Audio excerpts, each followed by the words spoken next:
Përshëndetje, shikues të nderuar, jemi sërish në studion e Medialit. Kësaj radhe në studion ton kemi kandidatin e Lidhjes Social-Demokrate të Maqedonisë për qytetin e Shkupit. Në studio me ne është zotri Petre Shilegov. Mirë se vini.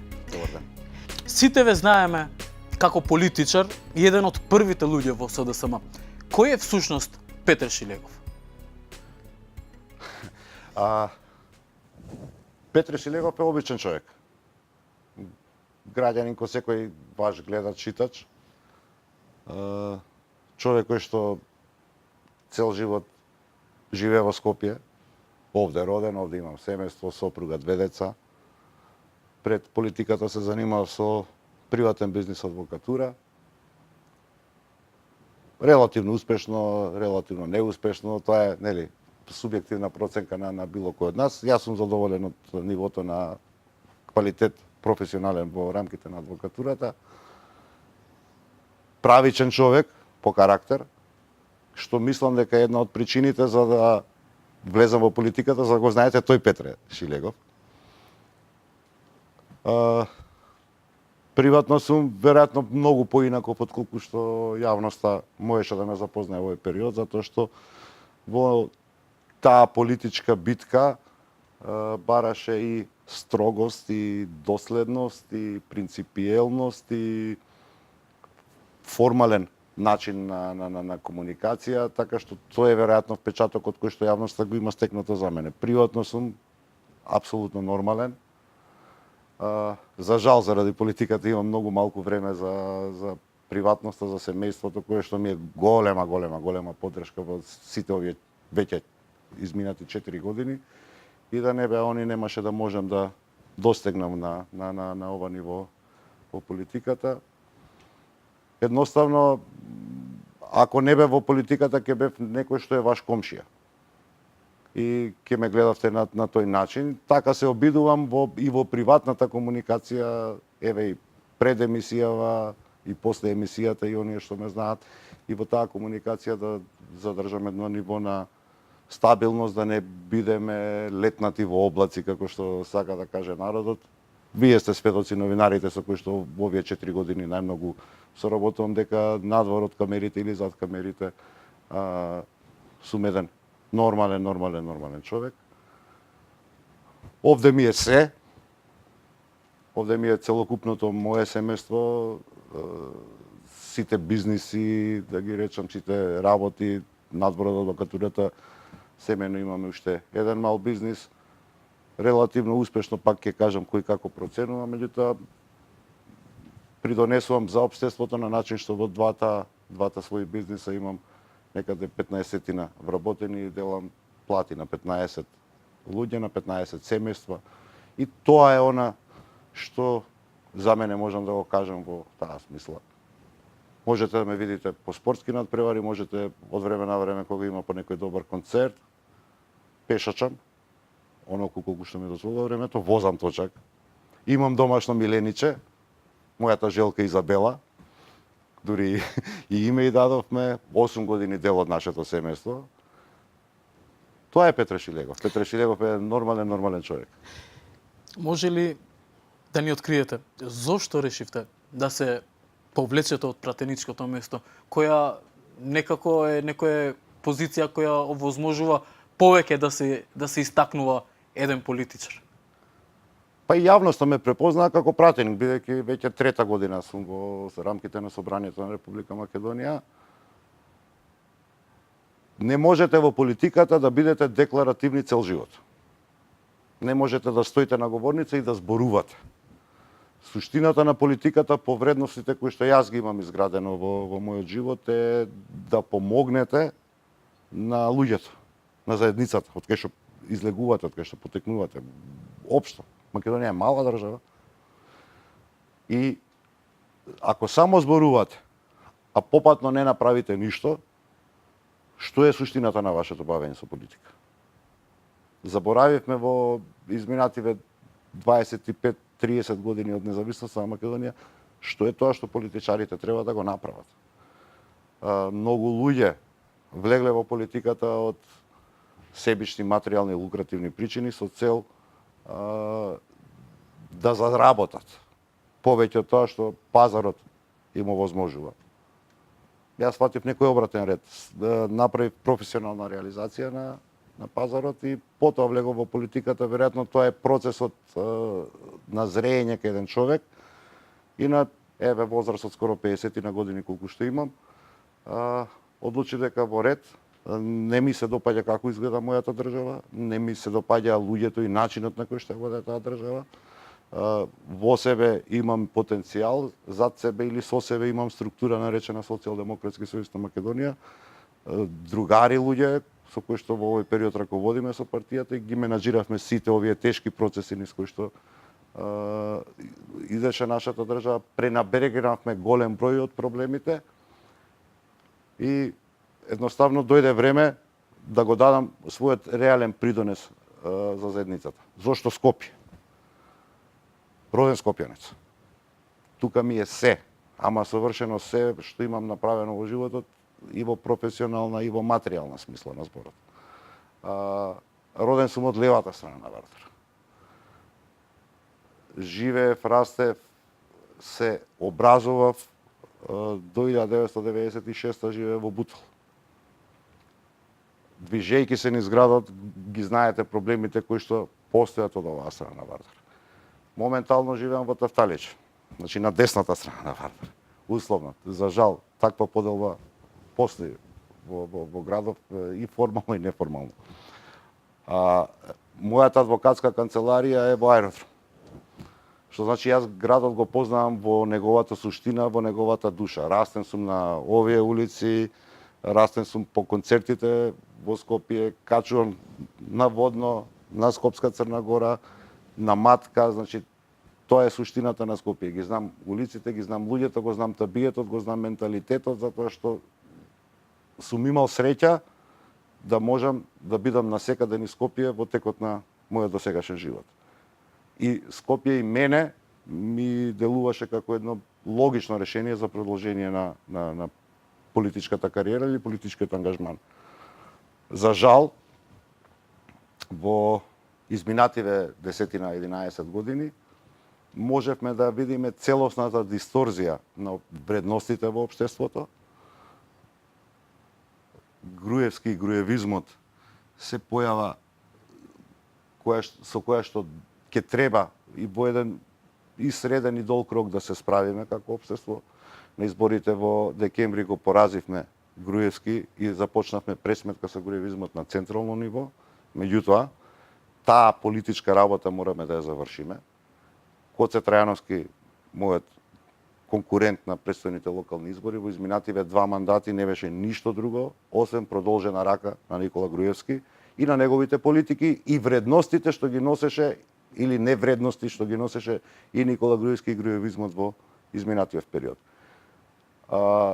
Затоа и политички е не само човечки предизвикот, овој е човечкиот дел што кажав, каде се во Скопје имам функционирано, политичкиот предизвик е да го поразиме докрај груевизмот на овие локални избори. Овие локални избори ќе зборуваме за сите проблеми, јас ќе зборувам за проблемите на скопјани, начинот на нивното решавање и која е мојата визија или мојата желба или нашата заедничка желба заедно со граѓаните овој град кон кој праве зафати. Тоа е едната тема. Втората, на овие избори ние како општество, ние како држава, како граѓани треба да завршиме со Никола Груевски. Завршувањето со Никола Груевски би требало да значи победа на предстојните локални избори во Скопје, во која што јас лично не се сомневам, и тоа ќе стави крај на Никола Груевски и на онакво ВМРО ДПМН какво што го знаеме и познаваме. Често кажувам дека десна партија е потребна на Македонија, меѓутоа не и криминална партија каква што е ВМРО ДПМН. Постои сериозна разлика, тие луѓе не се нити патриоти, тие луѓе не се нити одговорни. Станува збор за едно здружение на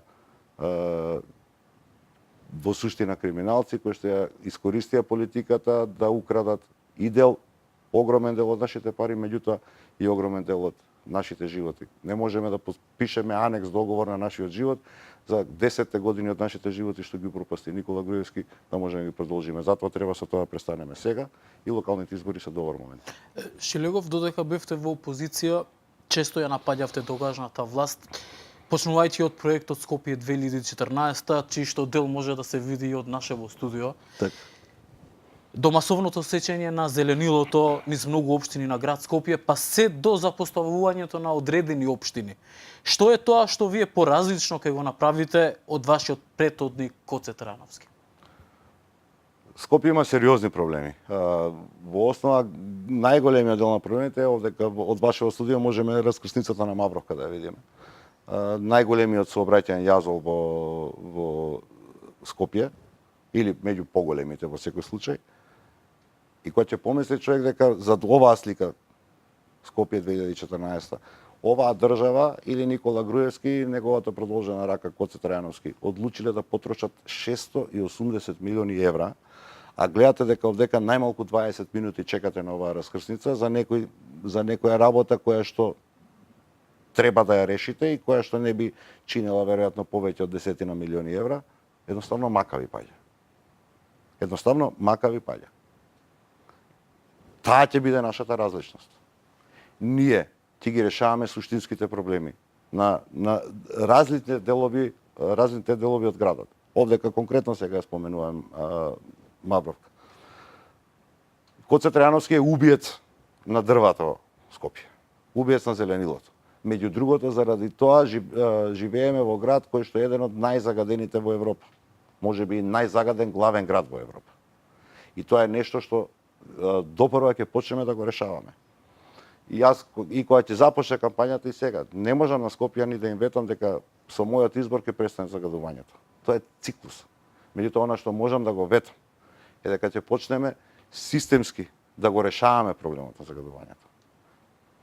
Ќе воведеме реални интервентни мерки во деновите на најголемото загадување, додека не почнат да дадат резултати меркиве кои што ги преземеме, за кои што и ќе разговараме верувам денеска, од бесплатен јавен превоз во најкритичните денови, па и секој од нас да се подзамисли зошто би го запалил возилото, а си го труеш детето.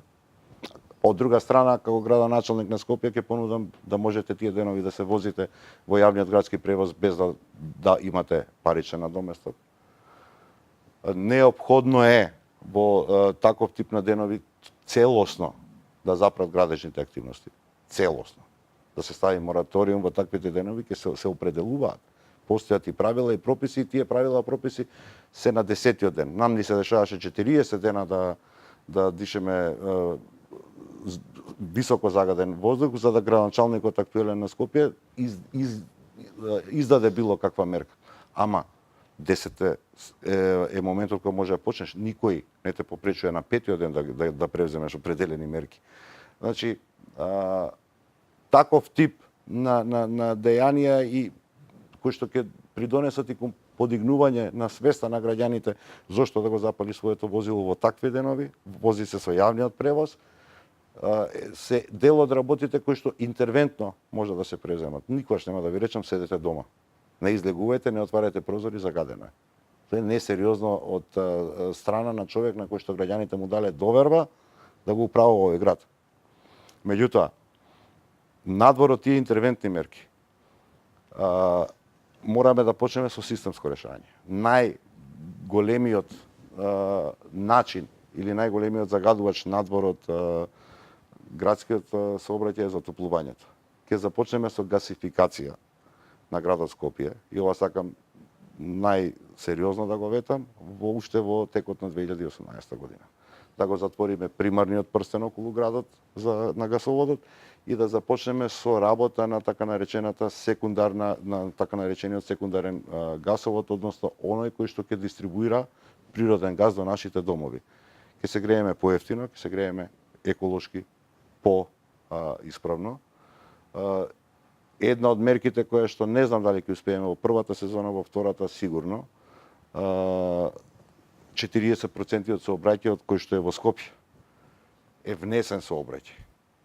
Внесен значи во смисол возила кои што доаѓаат надвор од градот, а за луѓе кои што имаат потреби да завршат во текот на денот во Скопје, на влезовите на Скопје ќе обезбедиме на луѓето кои што ќе сакаат да може да го паркираат своето возило, да добијат бесплатен паркинг и билет за користење на јавниот превоз, за да тие возила спречиме нивни влез во градот, а да луѓето можат комодно да се занимаваат со да можат да дојдат да си ги завршуваат работите. Сет на други работи како градоначалник на Скопје ќе фрлам предизвик кај градоначалниците на општините, бидејќи имаме измешани ингеренции, тоа може би малку во оперативна смисла на зборот секогаш не прави до крај, нема да не прави до крај функционални, меѓутоа ќе дадам предизвик. На секоја градежна дозвола издадена во општините, за секоја стамбена единица содржана во градежната дозвола, да инвеститорот мора да засади, надвор од сите други законски услови, 3 до 5 дрва на места кои што ќе ги договориме јас како градоначалник на Скопје и градоначалниците на општините. Значи, за изградба на една стамбена зграда од 20 стана, инвеститорот да биде должен да засади 60 до 100 дрва за да ја добие градежната дозвола. Во спротивно нема да ја добие. Многу лесно, многу брзо, многу ефикасно ќе ги натераме и луѓето сами да почнат да размислуваат, меѓутоа и да придонесат со купување на стан. Вие сте придонеле да се зазелени и градот на свој начин и мислам дека во краток рок од 2 до 3 години ќе успееме да го вратиме зеленилото во Скопје. Има многу подмерки, ќе ги разговараме во текот на кампањата, од зелени кровови, јавниот градски сообраќај во Скопје мора да се заменат дизел возилата, автобусите кои што така не ги најавуваа и кои што да, во даден момент може би беа некакво решение, меѓутоа не беа современо решение. И тоа сите знаеме.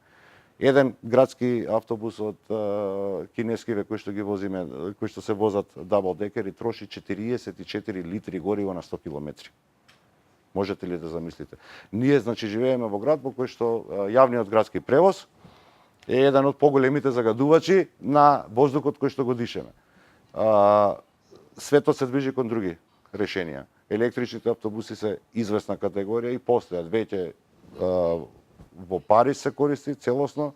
Тирана од соседните главни градови есенва започнува со пилот проект за употреба на електрични автобуси.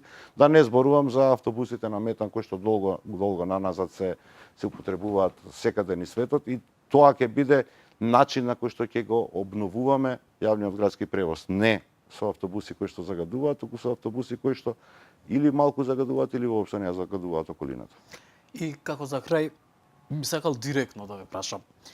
Во јавноста се зборува дека ДУИ ќе ве поддржи за град Скопје. Дали е точно дека има договор? Секогаш кога е политиката во прашање, Социјалдемократска социјалистична Македонија определени прашања кога биле созреани за соопштување, ги соопштувал на македонската јавност. Кога ќе биде зрело во колку постои таквото прашање, ќе биде објавено. Од наша страна, верувам и од страна на партнерите со кои што би постигнале таков договор, во конкретен случај ДУИ, бидејќи за нив ме прашувате. Битно е да постојат политички договори. Она што ми е мене многу позначајно е дека сакам да имам поддршката како градоначалник од сите граѓани, затоа што докажавме во изминатиот период дека не ги делиме луѓето во Македонија. За нас е сосема сеедно. Битно е дали си човек, дали сакаш да живееш во оваа држава, дали сакаш да придонесе за таа држава, етничкиот, верскиот, политичката припадност се небитен или ирелевантен момент во животот на било кој. Нам ни е потребна поддршка да го вратиме Скопје на скопјани. Како ќе го вратиме Скопје на скопјани? Ќе добиеме транспарентна власт. Конечно. Дали вие во моментот знаете колкав е буџетот на град Скопје? Каде е употребен, колку е од средствата предвидени се набавени, колку ни е градот задолжен. Не верувам дека постои скопјанец во моментот што ги знае тие податоци. Зошто? Затоа што никој не ќе транспарентно да ги јави. Зошто не ги јавува? Затоа што кога се транспарентни работите, не можете да излезете надвор од законите. Тоа е нешто што ни се случува. Дали вие знаете јавните градски комунални предпријатија колку вработени имаат? Колкава е наплатата на вода? Колкава е загубата на вода? колку вработени има, например, во јавното сообраќајно предпријатие. Тоа се работи кои што некој ги работи нетранспарентно. Јавните предпријатија во Скопје, како и сите јавни предпријатија во изминатиот период, станаа партиски испостави. Се примаат луѓе за да се заврши партиска работа, не заради тоа што може би има потреба тоа работно место или на тоа работно место влегол најдобриот кандидат. За жал, таа ни е реалноста, тоа мораме да го сработиме, тоа мора да го санираме. Мора ние како луѓе што влегуваме во администрацијата да раководиме со таа администрација. Таа администрација постои заради луѓето. Не постојат луѓето заради администрацијата. Тоа ќе го направиме целосно да бидеме транспарентни и ќе воведеме, не знам, споменавте дека сме некаде при крај на разговорот, надвор од транспарентноста, ќе ја дигитализираме услугата на градот, ќе воведеме реален шалтерски систем, да не морате вие да се влечкате за плаќање на даноци на 1001 место, или да тоа можете да го направите преку интернет.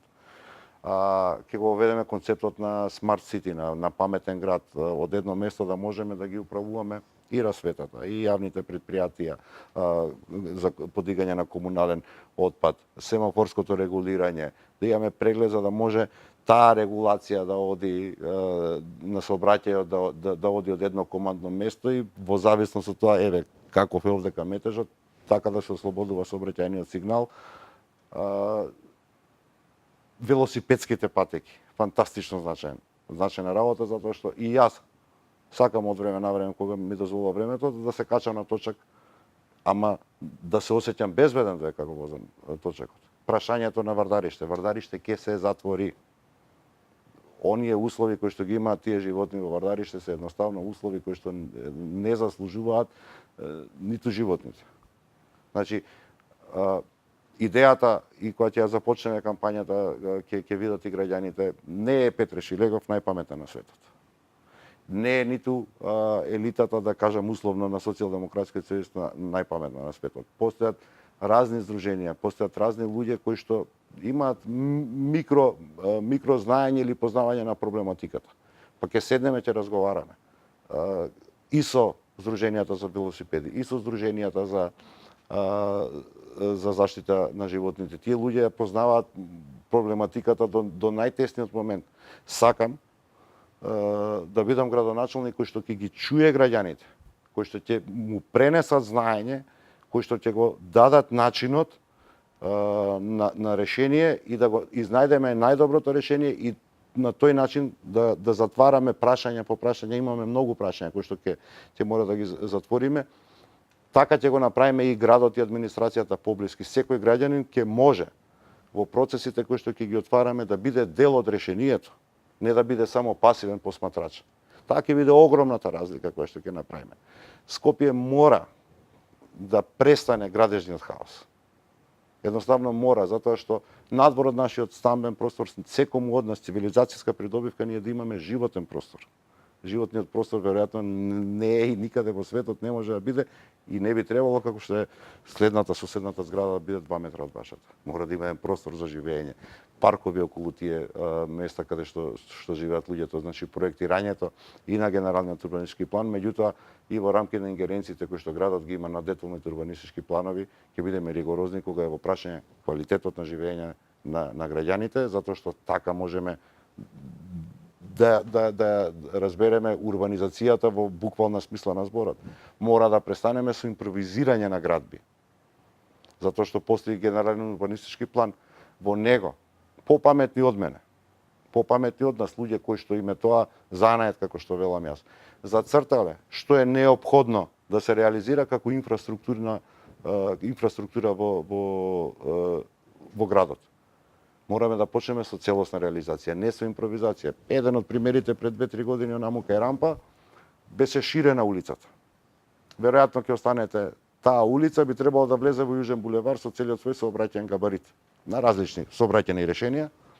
Дали знаете дека таа улица не е изведена така како што е предвидено во генералниот урбанистички план? Сме потрошиле пари наши, ваши, мои, значи кога ќе почне да се реализира, а ќе почнеме да го реализираме тој проект во текот на мандатот, значи ќе треба потрошиме повторно средства да ангажираме нови луѓе, нова механизација за да ја дорашириме улицата онака како што е предвидена, затоа што Гоце Трајанов се одлучил да не да не ја шири како што предвидел ГУП-от. Ако немал доволно средства, можел да земе од Скопје 2014, за да го реализира во целост. Што е суштината на Илинденска? Каде завршува Илинденска? Нити во нива не завршува веќе. Таму мора да се изградат. Патот мора да има логичен крај.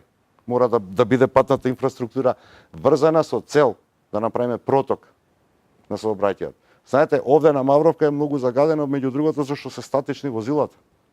Ако и кога купувате возило и гледате, една е градска возња, друга е на отворен пат, градската возња е поголема потрошувачката, имате трни застани.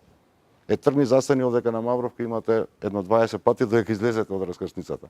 Ако овој сообраќајен јазол биде проточен и помало ниво на гасови ќе се испуштаат на ова место, кој што потоа се дисперзираат, мало е Скопје по квадратура, ќе се дисперзираат низ целиот град. Тоа е дел од отровот што го дишеме. Зошто? Затоа што некој не нашол за сходно да го реши сообраќајниот јазол, ама одлучил дека треба да направи не знам колку и какви споменици и не знам колку какви баракни фасади во градот. Повеќе од 4-5 милиона евра потроши Гоце Трајановски на фасади. Јас ви гарантирам дека Мавровка со тие пари ќе можеше да биде решена. Знаете ли дека левата страна на Вардар, например, има само еден пристап кон центар, надвор од булеварот Словенија. Директно во центарот влегувате само од едно место.